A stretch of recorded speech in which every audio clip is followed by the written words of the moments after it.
lei devi dire per via televisiva, ok? Mi chiamo Salvatore, questo posso dire. Devi dire tutto quello che ti senti, quello che ti dice il cuore, ok Salvatore? Va bene, vai. Ciao a tutti, io mi chiamo Salvatore e sono di Mazzara del Vallo. Un anno e mezzo fa ho conosciuto la mia futura ragazza e avevamo un anno e mezzo che siamo assieme.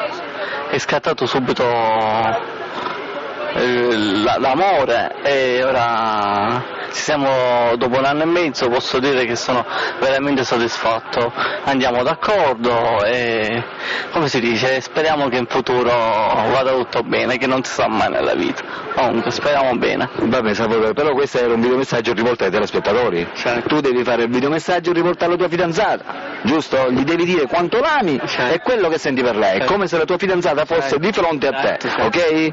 Non per i telespettatori, per la tua fidanzata. Certo. Vai Salvatore. Ciao Curo, da quando ti conosco mi sono innamorato di te, sei una brava ragazza e spero che continuiamo a stare insieme.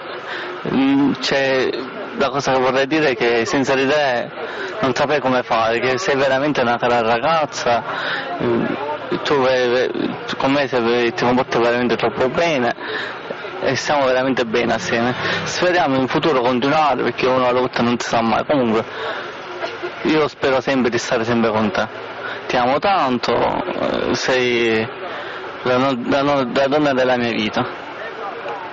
Bravo Salvatore, molto toccante, questo sì che era un videomessaggio d'amore.